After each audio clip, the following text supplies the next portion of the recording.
ராமகிருஷ்ணா, ராமகிருஷ்ணா. ஏய்யா ஏய்யா அழுவுற?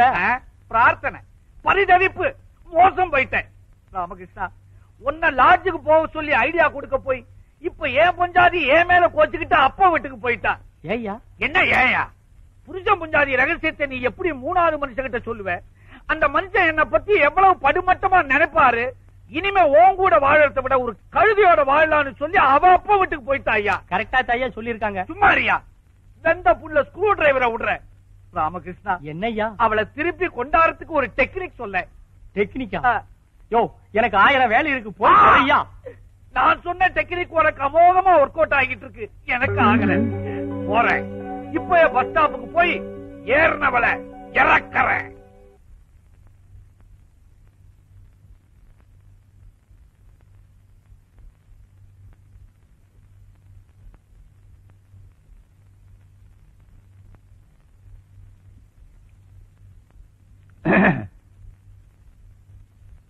லதா, இனிமே நான் இப்படி நடந்துக்க மாட்டேன் லதா.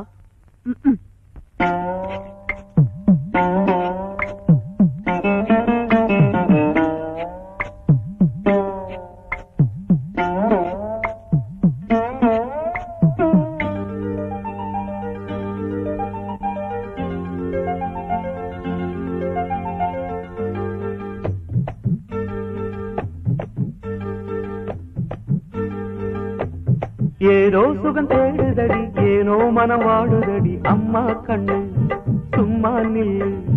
ஏதோ சுகம் தேடுதடி, ஏனோ மனம் வாடுதடி, அம்மா கண்ணு சும்மா நில்லு. விளக்க அணைக்க விரட்டி பிடிக்க ஏதோ சுகம் தேடுதடி, ஏனோ மனம் வாடுதடி, எனக்குமே தனிக்கையா தனித்தனி படுக்கையா. ஏதோ சுகம் தேடுறியே, ஏனோ மனம் வாடுறியே, ஐயா கண்ணு சும்மா சொல்லு. நரம்பு கடக்க நரம்பு துடிக்க ஏதோ சுகம் தேடுறியே, ஏனோ மனம் வாடுறியே, உனக்குமே தனிக்கைதான் தனித்தனி படுக்கைதான். ஏதோ சுகம் தேடுதடி, ஏனோ மனம் வாடுதடி, அம்மா கண்ணு சும்மா நில்லு.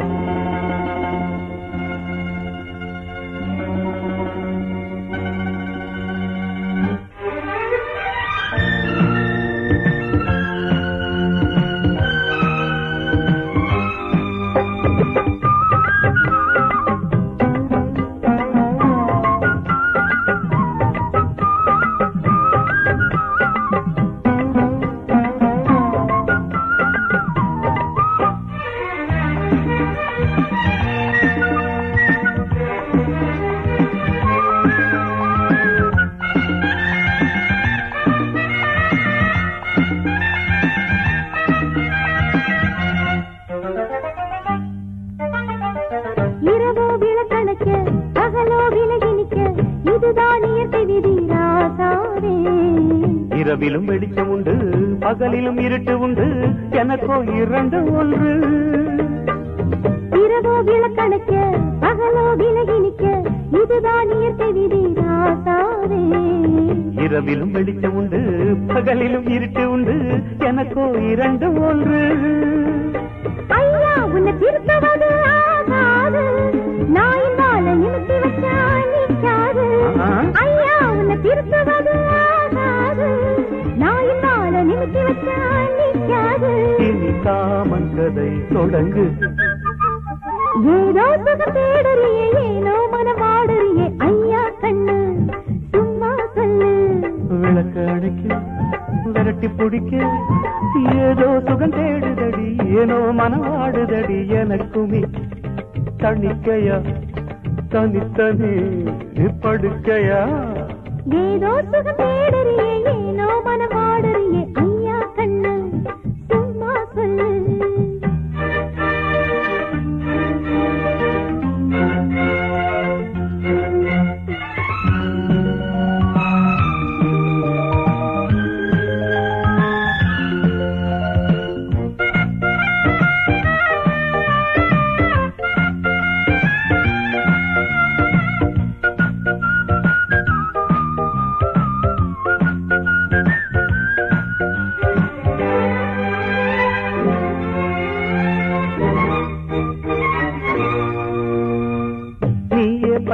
வச்சு நீயே புத்தி வச்சா பாவி மனசு இது கேட்காது. ஆணுக்கு அவசரம்தா பொண்ணுக்கு தாமதம்தா பிரம்மன் படத்து வச்சா. நீயே பத்த வச்சு நீயே ஒத்தி வச்சா பாவி மனசு இது கேட்காது. ஆணுக்கு அவசரம்தா பொண்ணுக்கு தாமதம்தா பிரம்மன் படத்து வச்சா. பருவ அழகு பூத்து நிக்குது மேலே பசித்த நான் ருசித்து பார்க்க கூடாதோ. பருவ அழகு பூத்து நிக்குது மேலே பசித்த நான் ருசித்து பார்க்க கூடாதோ. ஏதோ சுகம் தேடுதடி ஏதோ மனம் வாடுதடி அம்மா கண்ணு சும்மா நில்ல. வரம்பு கடக்க நரம்பு துடிக்க ஏதோ சுகம் தேடுறி ஏனோ மனபாடுறி. தனிக்கைதான் முடிந்தது தடுக்கைதான் நினைந்தது. ஏதோ சுகம் தேடுதடி ஏனோ மனம் வாடுதடி.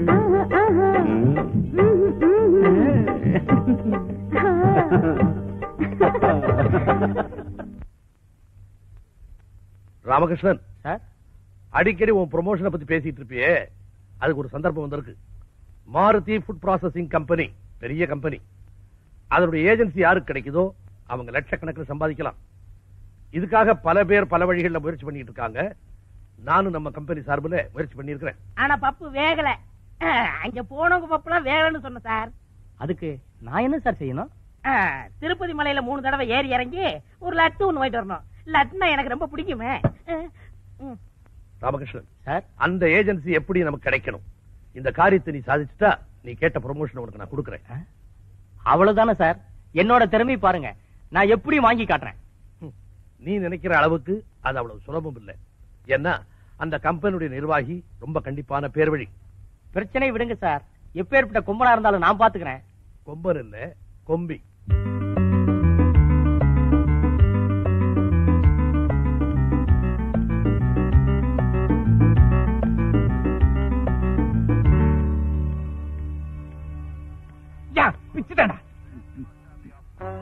Madam, cricket கமெண்ட்ரியா? ஆமா மேடம். இங்க கொடு.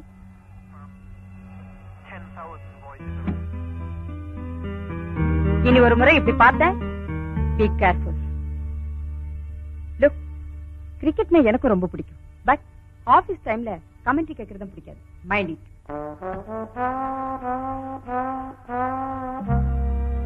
முத்து என்னையா சொல்லிட்டு போறாத? ஆபீஸ் நேரத்துல கமெண்ட்ரி கேட்காம பின்ன கில்லி தாண்டா விளையாடுவானுங்க. Don't disturbance, keep quiet. Yo Muthu, இன்னும் இங்கிலீஷ்ல பேசுறியோ? தேறிட்டேன், கம்முன்னு வேலையை பாரியா. ஐயா. ஹலோ. Yes madam. ராமகிருஷ்ணன் ஒருத்தர் உங்களை தேடி வந்திருக்காரு. உள்ள அனுப்பு. ஜெயிலுக்கா மேடம்? நான்சென்ஸ். ரூம்குள்ள அனுப்புன்னு. சரி மேடம்.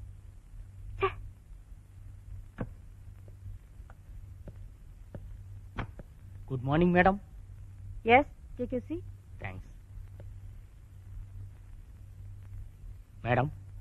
உங்க கம்பெனியோட தமிழ்நாடு ஏஜென்சிய உங்க கம்பெனிக்கு கேட்க வந்திருக்கீங்க? Yes madam. Very very sorry. இதுக்கு முன்னாடி உங்க கம்பெனில இருந்து இது விஷயமா ஒருத்தர் வந்தாரு. வந்தவர் எனக்கு லஞ்சத்தை கொடுத்து காரியத்தை சாதிக்கலாம்னு நினைச்சாரு. சி, எனக்கு இந்த குறுக்கு வழியில போறவங்களை கண்டாலே பிடிக்காது. அதனால உங்க கம்பெனிக்கு ஏஜென்சி கொடுக்கறது இல்லைன்னு முடிவு பண்ணிட்டேன். நீங்க போலாம். மேடம் ப்ளீஸ், எப்படியாவது. சாரி, என் டயத்தை வேஸ்ட் பண்ணாதீங்க.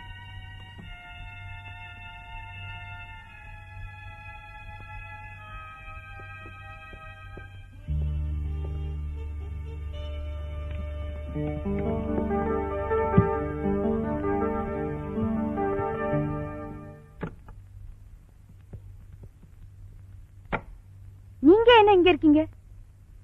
உங்க முடிவுல ஏதாவது மாற்றம் ஏற்படாதாங்கிற நம்பிக்கையில தான். ஒரு தடவை முடிவெடுத்தா முடிவெடுத்ததுதான்.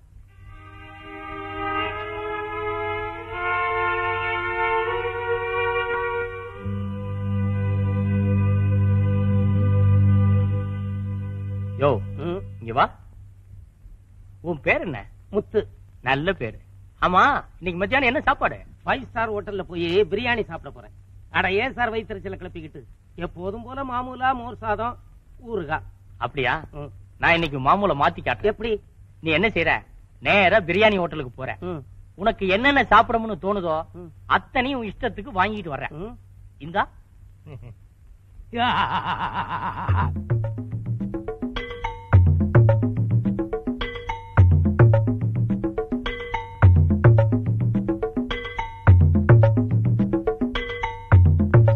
என்ன முத்து, திருப்தி தானே? சிக்கன் பிரியாணி எப்படி? Super super. பொட்டக்கோழி பிரியாணி ஆச்சே சார். பொட்டக்கோழின்னு எப்படிப்பா கண்டுபிடிச்ச? என் கண்ணு அப்படிப்பட்ட கண்ணாச்சே. அப்படியா? ரொம்ப திறமைசாலிதாப்பா. நீ இப்படி சிரிச்சு பேசுற. ஆனா அவங்க எம்டி ஏண்டானா மகா கோவக்காரியா இருக்காங்களே. இந்த பாருங்க, எங்க எம்டிய பத்தி அப்படி எல்லாம் பேசாதீங்க, எனக்கு கெட்ட கோவம் வரும். அவங்க ரொம்ப தங்கமானவங்க. பார்த்தா அப்படி தெரியலையே.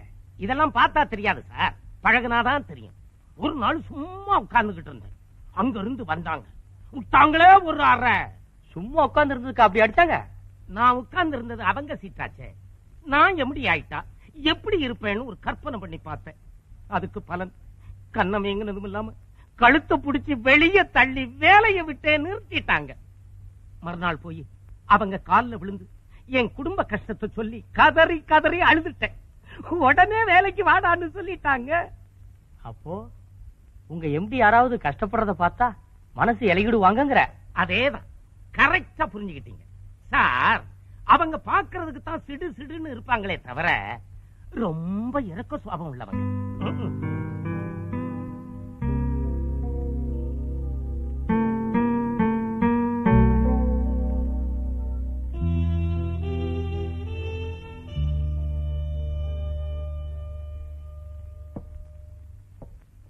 மேடம், காலையில வந்த ராமகிருஷ்ணன் பாவம் இங்கேயே நின்னுகிட்டு இருக்காரு.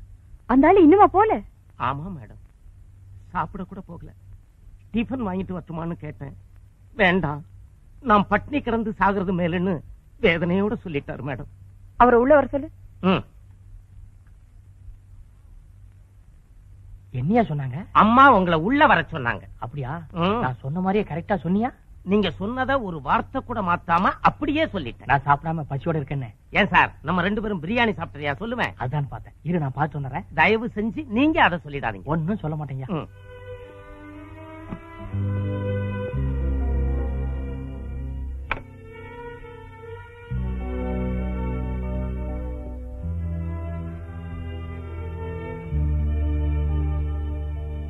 நீங்க சாகிறதுக்கு ஏன் ஆபீஸ் தான் கிடைச்சதா? மேடம், என்னோட நிலைமையை சொல்றேன். அதை தவிர வேற வழி இருந்தா நீங்களே சொல்லுங்க. கல்யாணம் ஆகாத எனக்கு வயசான தாய் தகப்பேன். வயசுக்கு வந்தோம் கட்டி கொடுக்க முடியாத 2 தங்கச்சிங்க. காலேஜில் படிக்கிற என் பெரிய தம்பி. போலியோ நோயால கையால் விளங்காத என் கடைசி தம்பி. இத்தனை பேருக்கும் நான் ஒருத்த வாங்குற 10வது சம்பளம் தான் கால்வயிறு அரைவயிறு சாப்பாடு போட்டுக்கிட்டு இருக்கு. இந்த சூழ்நிலையில உங்க கம்பெனியோட ஏஜென்சி வாங்கிட்டு வரலீன்னா உனக்கு இனிமே இங்க வேலை இல்லைன்னு எங்க எம்டி சொல்லிட்டாரு. எனக்கு வேலை போய் என்னையே நம்பிக்கிட்டு இருக்கிற என் குடும்பம் பசி பட்லின்னு நடுத்தெருவுல நிக்கிறத நான் பாக்குறத விட நான் சாகிறது எவ்வளவோ மேல் இல்லீங்களா? நீங்க இப்ப ஏஜென்சி கொடுத்ததாக போடுற ஒரு கையெழுத்துலதான் என் குடும்பத்தோட தலையெழுத்தே இருக்குது மேடம். Stop it.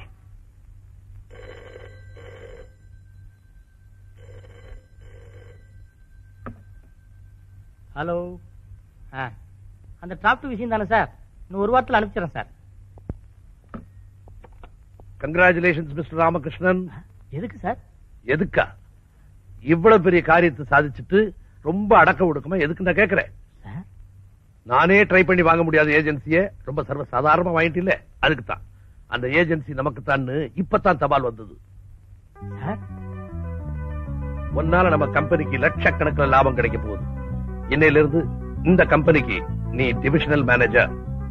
கம்பெனி உனக்கு கார் பங்களோ எல்லாம் கொடுக்குது. Enjoy life. Thank you sir. And all the best.